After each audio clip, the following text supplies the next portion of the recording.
How you guys doing? All right. Bless you. All right. Yeah.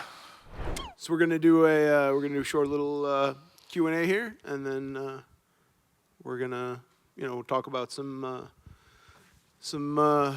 wrestling stuff, some comic book stuff. We got a comic book we do together. Some stories. Have a few laughs, and then we're gonna go home. So you guys know the man here, one of the coolest entrances in the history of wrestling, Vampire Warrior, Gangrel. Hello, how you guys doing? Girls, ladies, everybody. Everybody does know who I am, or are you just taking a break? You had to sit down somewhere. Both? All right. All right. Leave it to one. It's always one, right? So let's start at the beginning, right? So obviously everybody's got an origin story. What's your origin story? Who made you fall in love with wrestling? Who trained you? Who helped you get started? Like you have a mentor, any of that kind of stuff? Are you talking to me? Yeah. Oh, shit. What made me fall in love with wrestling? Well, I've watched wrestling my whole life as a kid. Saturday, I grew up in Florida, South Florida. So we had championship wrestling from Florida with Gordon Soley, Dusty Rhodes, and all that. I'd watch that, and then I guess it slowly started there. But Who was your guy as a kid? Like, who was the first guy, right, that made you? Like for me, it was George the Animal Steel. Well, like as I guess the first guy that made me ever buy a piece of merchandise, and I've only bought one piece of merchandise. That was Barry Windham when he first started out. It was a white long sleeve T-shirt. Said the kid was hot tonight. Down the sleeves, the lightning bolts. It was white. Saved up my own money to buy that. The only live event I went to in South Florida, and I bought that shirt. So I guess it was Barry Windham. But I was always a big like Don Morocco fan. When I was watching wrestling, The Rock, I used to think, I want to be built like that guy, look like that guy. And then Kevin Sullivan came along, and I was, I guess, clearly steered to the dark side with my career choice of characters and stuff. Kevin would have been a heavy influence on that.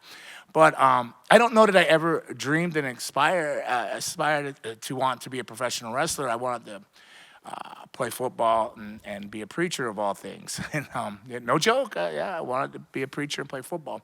Life took a turn.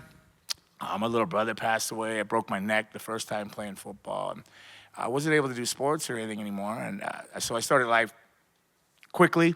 Ended up with a son. I was 15 years old. So, yeah, I jumped in the deep end, was swimming there to get my life going. And I was actually looking for another job, a better job, paid a little bit more money, and I saw an ad in the newspaper that said, be a professional wrestler, make money on the weekends. And I went, oh, hell yeah, like, I'll check that out, yeah. Hadn't thought about it, they took sports away from me, so I was always missing some kind of contact, some kind of physical activity or something besides swinging a sledgehammer and digging a ditch. I wasn't a big fan of that, but that's all I was qualified for. So I went down, checked the wrestling school out. It was Boris Malenko, which y'all know Dean Malenko, Dean and Joe Malenko, or Dean Malenko, yeah, no, too young. Yeah, there you go, we got one.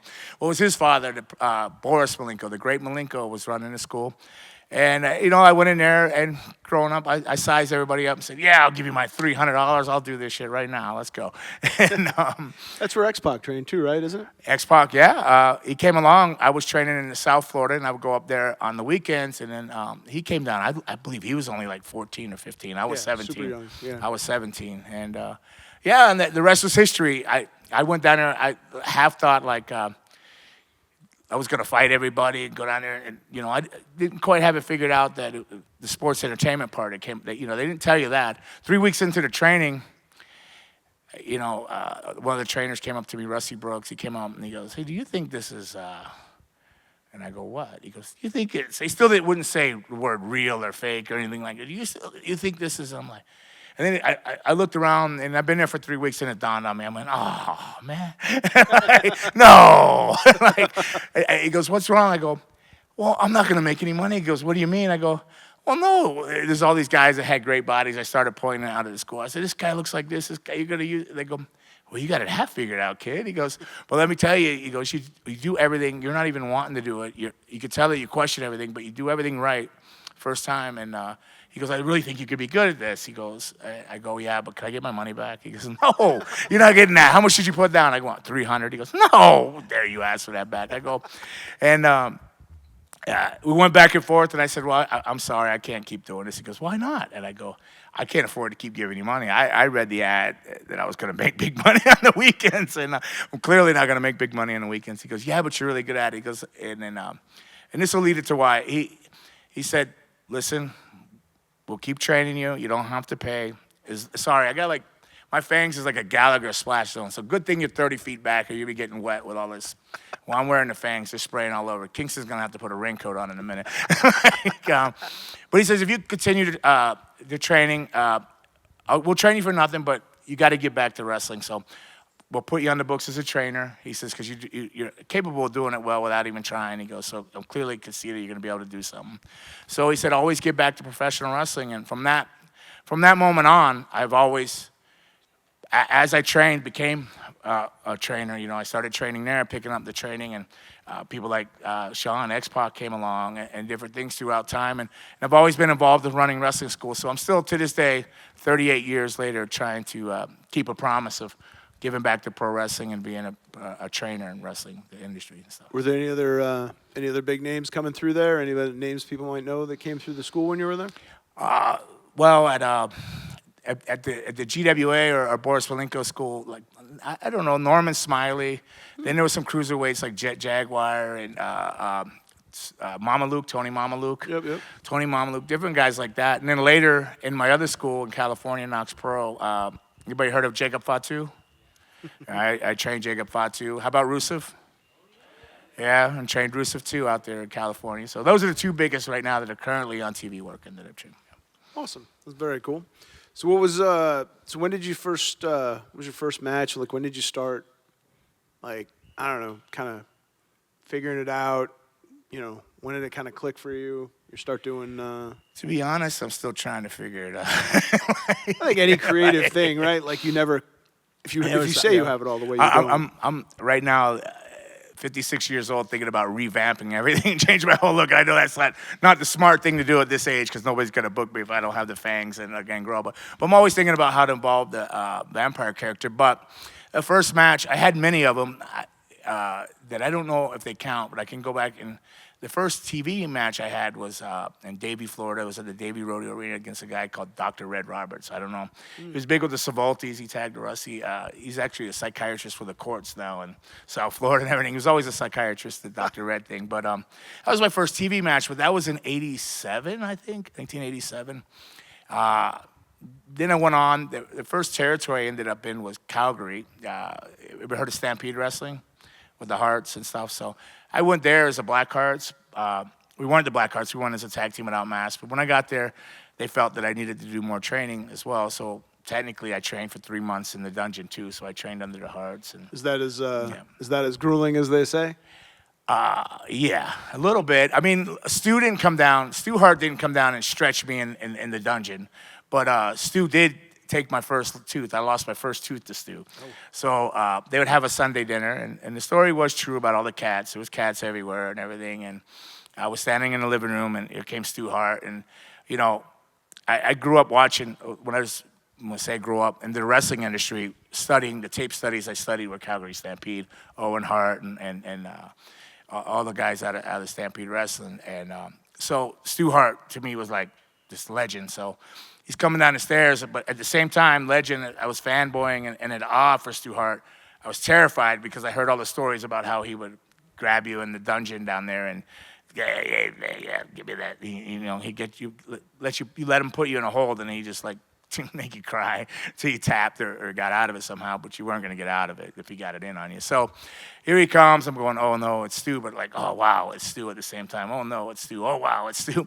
He comes down the stairs. He goes, hey, what's that? Bruce Hart was working with us. He goes, what's Bruce working with? And I said, we're working on punching today down there, strikes. He goes, he started huffing and puffing, and he basically said he punches like a wussy, but with the other word, put a P in front of it, and he goes, come here, let me show you something. He grabs me in a headlock, fish hooks me, turns me sideways, and just gives me a shot right in the jaw. And I said, good one, Stu. He goes, all right, let's go. You're a tough bastard, you know. We go down, and I'm sitting there, and I go, man, that really hurt to myself. The next morning, I wake up, and I go, man, touched my tooth with my tongue, and it just sheared right off gum level. I go back, oh man, the old dude got my tooth. You know, he got me. But that's my Stu Hart story. That's the only time he ever got me. Other than that, he was a gentleman to me. You know. So what was your first title? Do you remember first title you won? God, no, I don't know. I'm horrible with. Did you win something in Calgary? Did you win gold in Calgary? No, I actually left that. Kenny Johnson took my spot. I went home on a Greyhound bus. Left my gear and everything. I just couldn't afford to be there. I sold my car to go to Calgary. Sold everything. Got there. 3-4 months in, we were supposed to win the straps, the Calgary straps, whichever ones they were, and. I was like, I gotta go home. They always have these jokes about Calgary being ribs, right? I think their rib on me was just paying me $50 a week. I couldn't survive on $50 a week. We'll go back to the part where I said I was a father at 15, right. So I had a family at home. I sold the car. I go, wow, this isn't working out. I learned a lot, like priceless, like the amount of experience I got there and what I learned in training there, but I just couldn't pay the electric bill and the rent at home, so I had to go home. So actually, Kenny Johnson filled in for me. I eventually got my gear back and everything. The partner brought it back. We came back a week later because he didn't survive, or a couple of weeks later, he couldn't survive without me being there because they did rib him. He got it horribly ribbed. And I don't know. I can't. I've told you I was terrible with things. Most guys don't remember everything down to a date. Cactus Jack, Mankind, Mick Foley would always tell me, David, you take a lot of chair shots. You need to journal, And he was right. I should be writing down dates and everything. I still should be writing down everything I did today, people I talked to. But I'm horrible about it. I live in the moment. So, they were sure the South Florida tag. So I think I had the NWA tags. I've a lot of tag team stuff in the early years. Joe Goodhart, Tri-State, Wrestling Alliances, the Blackhearts and stuff, and so on. And then Memphis, when I got Rookie of the Year in '93, that was the Mid-South out there. Yeah. So when did you adopt the vampire persona? Is that at what point? How far into your career did that start? Okay, so they drifted to the Blackhearts when I was wrestling under a mask. I said I had a partner. We had a big falling out. We did a couple of tours to all Japan. Got in a little bit of a brouhaha behind a Denny's in Philly after one of the Joe Goodhart shows, and it didn't end well. And so I future endeavored myself, I guess, decided to go my own path. And I was thinking about getting out of wrestling, actually, because of the family. And I was making a little bit of money, but not enough to justify, it's just a living and stuff. So I was at a crossroads, and I'd watched a movie called The Lost Boys. Anybody seen the movie The Lost Boys? Yeah. Right? So I was watching a movie The Lost Boys with Luna, and then I just jokingly said, hey, it'd be cool to wrestle as a vampire. She goes, oh, you should wrestle as a vampire. I go, oh, no, you can't. It's bad enough that I was a bastard son of Stu Hart under the mask. Now you're going to ask me to come into wrestling and do a vampire character? She goes, yeah, you should. And I blew her off. I said no. And then the next day I was out, not the next day, it was in the next week or so. I ran into a fella. He walked up to me. He was a bald guy. I should have known he was a wrestler right away because he had a really sketchy beard, and I looked down and his toenails were painted pink in his flip-flops, and he comes up to me, and I'm like, he goes, hey, are you a wrestler? And of course, proudly, I go, yeah, I'm a professional wrestler. He goes, yeah, well, I help book in Puerto Rico. What character do you do? What do you wrestle as? And I was like, oh, crap. First thing I could think of, Puerto Rico, it was just shortly after the Bruiser Brody, the unfortunate death of Bruiser Brody down there, and I think of monsters, and I just said, I wrestle as a vampire. He goes, really? Yeah. And he goes, well, what's the name of it? And I couldn't think of anything, and I had just watched Interview with a Vampire, too, so I go, oh, Lestat. And he goes, Lester. I go, Lestat, Lester. I should have known that Lestat wasn't going to work in Puerto Rico, because they couldn't say Lestat. They kept saying Lester the Vampire. And that just kept reminding me of that old Hustler skit where Chester, all bad in my head. It wasn't working out for me. Probably none of you know what I'm talking about, but you do. Bad men. So I blurted out a vampire thing, but I never wrestled as a vampire. And he goes, oh, I like it. Do you have any pictures? And I go, of course I do, but not on me.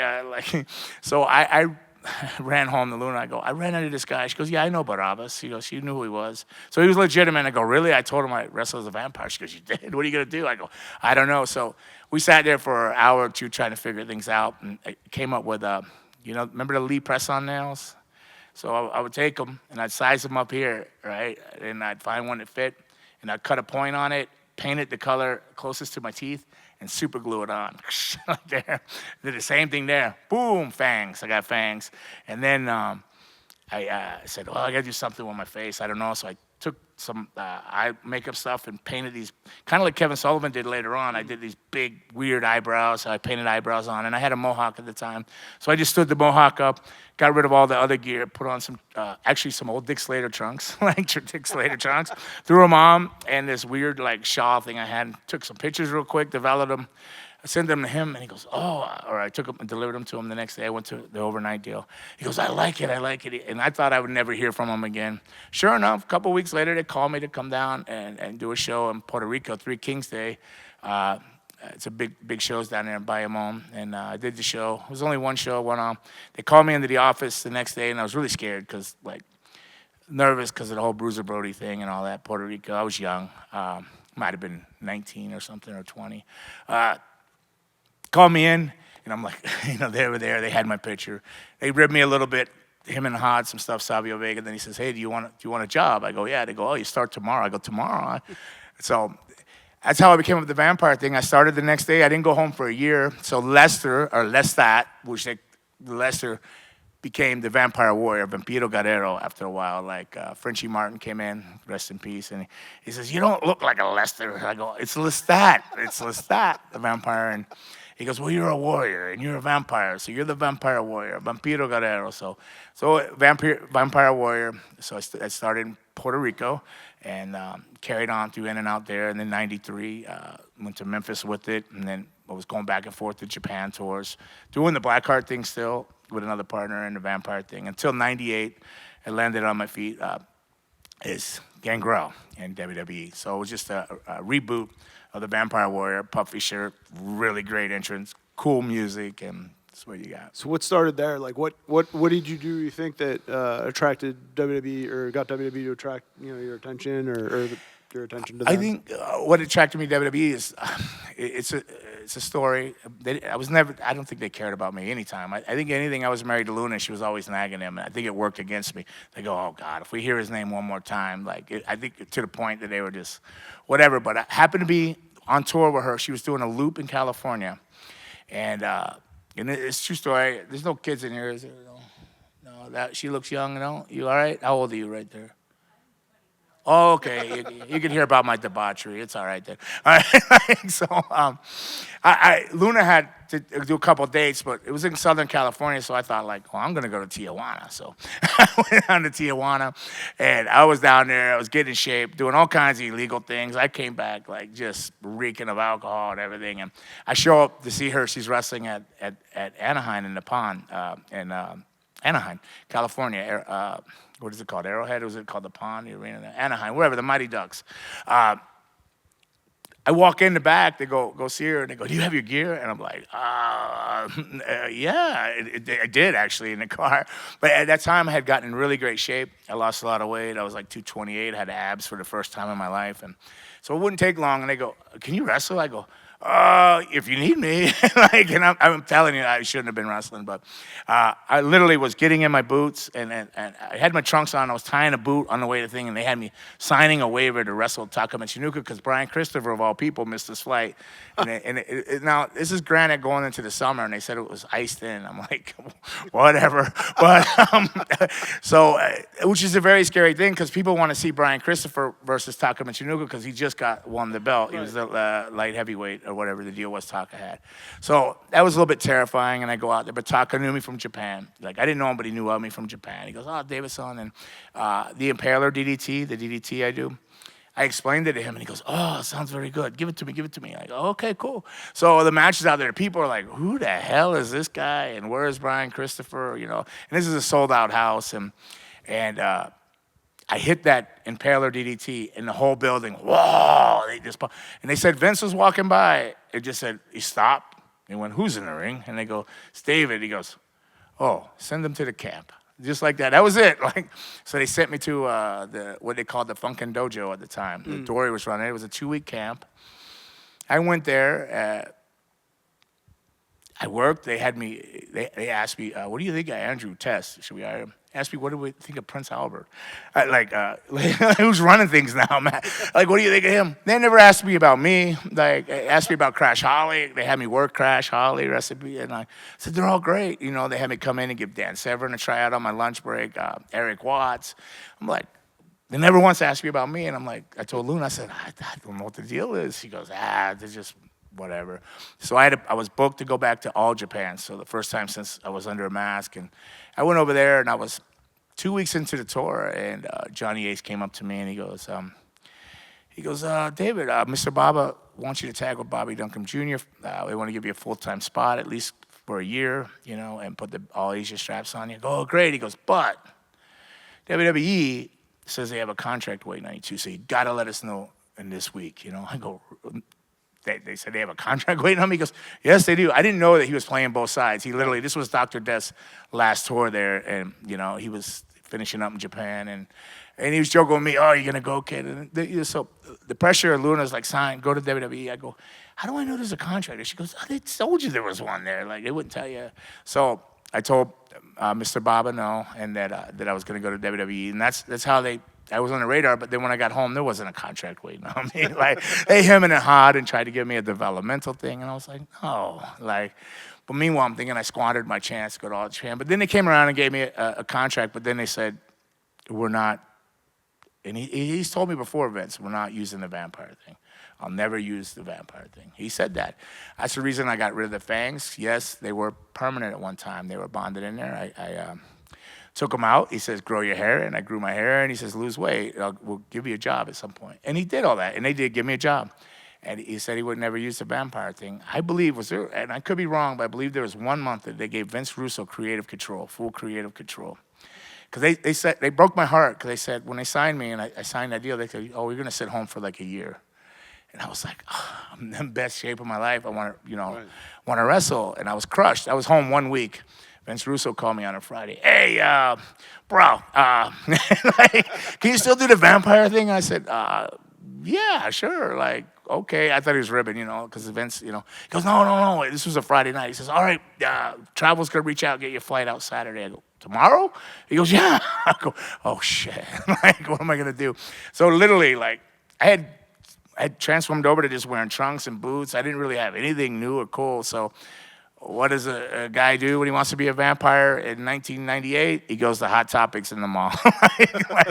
So I ran out to the closest mall, Hot Topics, got the suede pants, the white puffy shirt, and fangs. I don't know what I did for the fangs. I think I had some fangs that I could use at the time. And I mustered them up, and then when I left Hot Topics, I go, oh, crap, I got to figure out boots. So where does he stop? Journeys. And I picked up a pair of New Rocks. Boom, there we go, New Rocks. I'm looking very vampire, but I wasn't able to change the bottoms in time. But, yeah, so I whipped that together. I caught a flight the Saturday morning. That was a Friday afternoon. Got all that. Saturday morning was flight. Debuted on a Sunday night heat. I worked with Scotty Too Hottie. And, yeah, that's how I morphed into that. And I don't think I was ever Vince McMahon's favorite, because he told me, I know he knows that he said that. And I think this has always been my downfall there. Well, boy, I'll never use a vampire character, He said that to me, And then, but they did.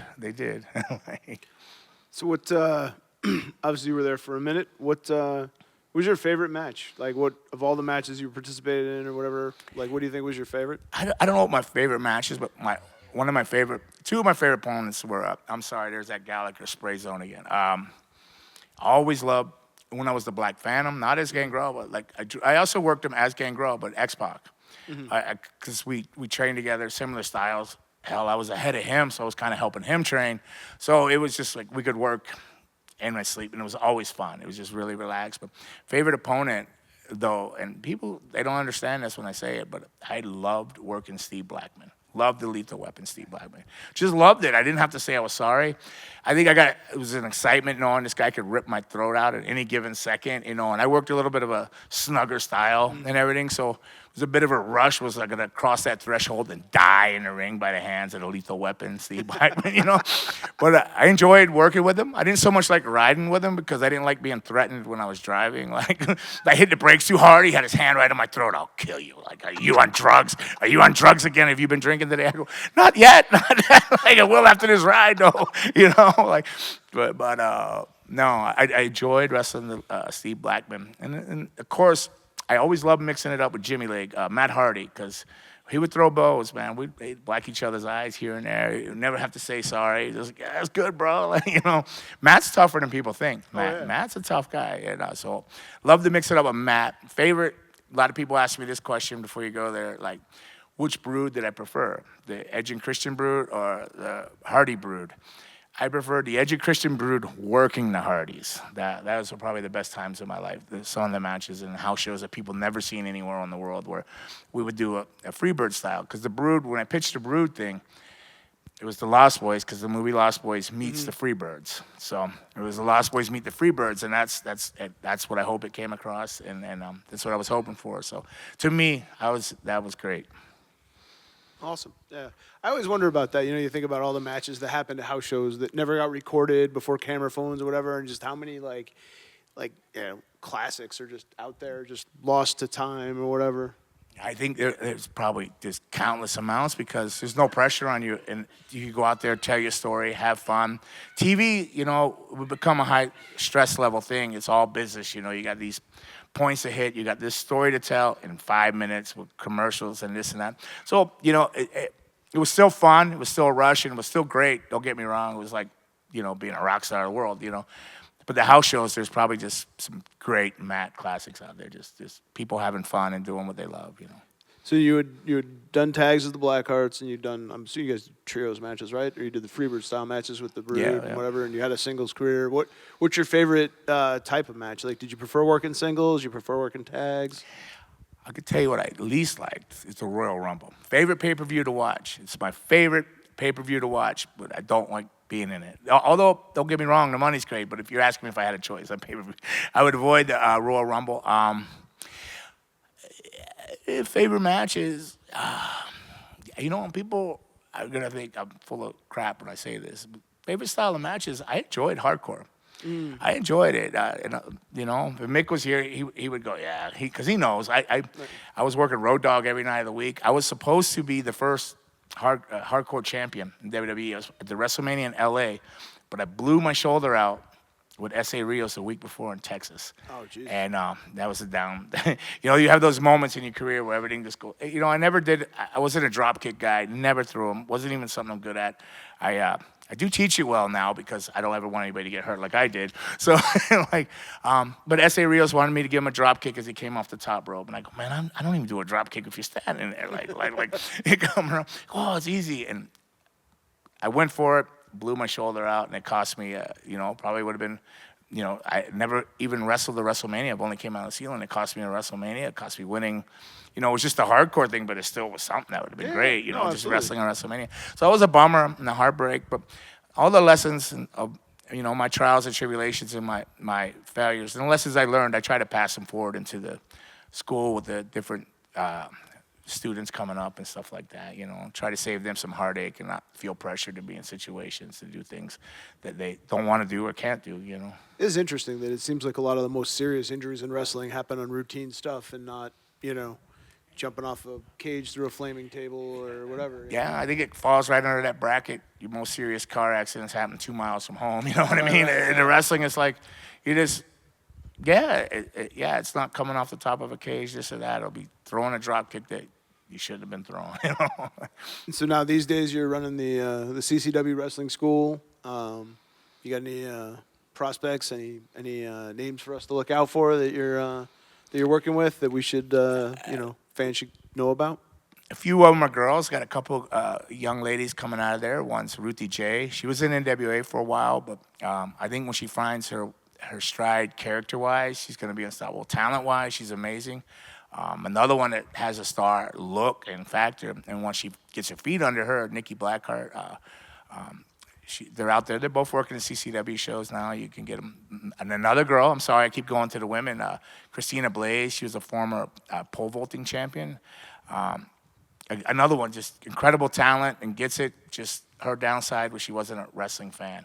So to understand, like, if I go to you who watch wrestling your whole life, go in there and do this and this and that. Just do what you did, watched on TV. Right. And you would be able to do it, and I would just correct your footwork and put you in a safe area and tighten it up, make you look good because you dreamed this your whole life. You've been watching it. I'm gonna, where she'd be like, "Can you explain to me? Is it a right foot drop?" And I go, "Yeah, but she has no idea what she's gonna do. So it's hard for her. It's like writing comic books with artists that don't know wrestling. I get it 100%. I'm like, oh, here's a YouTube clip or whatever, But I mean, if I can, a guy that knows him. What do you mean gorilla press? Right. Well, Bigfoot press, Right. But But she's gonna be a star. Another one's Damian Finner, talented. The other one was in TNA for a while, and I think I'm not sure what happened there. I think he maybe went too deep into his character and it hurt him. But Jay Vidal, I don't know if you know Jay Vidal. Yeah. Trained him. He's really, really talented. And he's coming on. I think he's just so deep into his character it hurts him because he's getting stereotyped for a gay wrestler instead of being a wrestler that's gay. You know what I mean? Right, Like, right. Yeah. No, I get or it. just a wrestler. Yeah.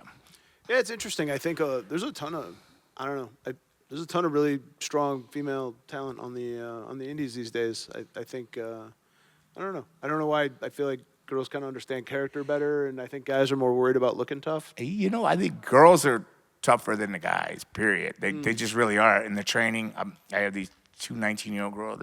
They come up with bloody lips and a knot on their head from they mess up something. And I'll be like, "You all right?" "Yeah, coach."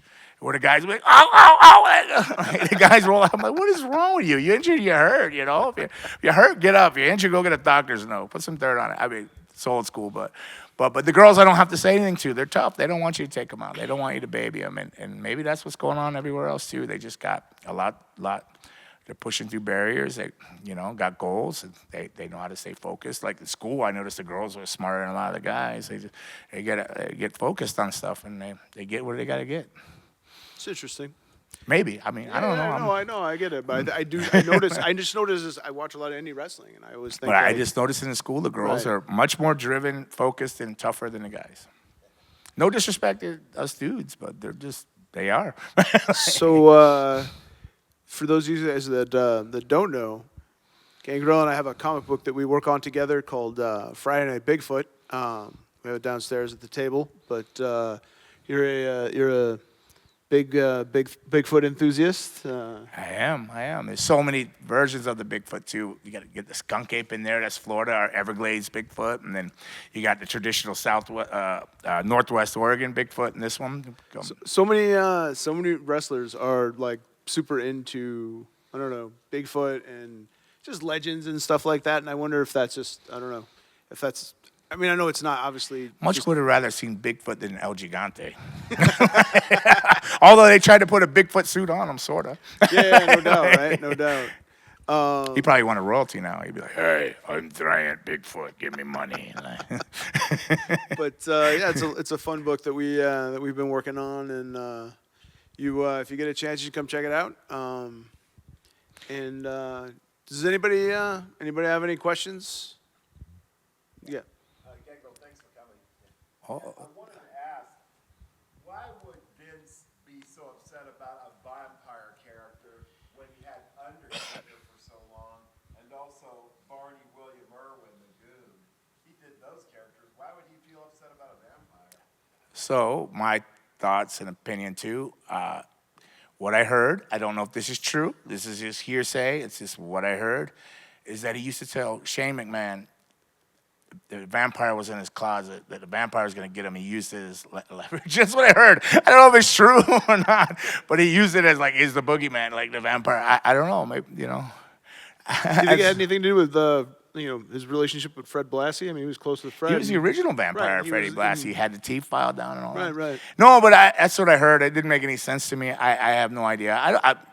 He did hire me, like he said he would, when I got rid of all that stuff, and I know he wasn't thrilled. And go back to listen to commentary, right? And listen to JR talking to Jerry Lawler, and he'd be like, Or when Jim Ross is talking to Shane McManus a couple times, he goes, and I'd be out there wrestling a match. He goes, "Oh, there's your dad's favorite character," which means he was fucking, excuse my language, burying me in that booking meeting and everything else. Because he never denied, like, he's even said to my face events, "I don't get what people see in this." Like, he just didn't. So like, did you ever wrestle Shane? No. That would be cool though. No, I like Shane. I love Shane, but from what I know, I'm around him. Yeah. Vince, I didn't have any problems with either. I just know that he clearly did not like that vampire character. Yeah. Did I cover everything? Oh, yeah. Yeah. Any other questions? Any Bigfoot fans out there? No. Anything? Yeah. All right. Go. Okay. Yeah. All right, guys. So, yeah. Friday Night Bigfoot. It's yeah, we have it right down on our table. Yeah. So we're gonna go back downstairs. We're down in the celebrity section there. If you want to come down and say hey, you got any more questions or whatever. But let's give it up for Gangrel, guys. Hey, and I just want to say thank you. I know there's a lot going on. It's the end of the day. Without the wrestling fans and people attending and shows and coming out, we couldn't do what we love. And I want to say thank you to all you that have been fans throughout the years and coming out and supporting, even up to the last hour on a Sunday here. And bless you. All right, but thank you. We couldn't do it without you. Thank you very much for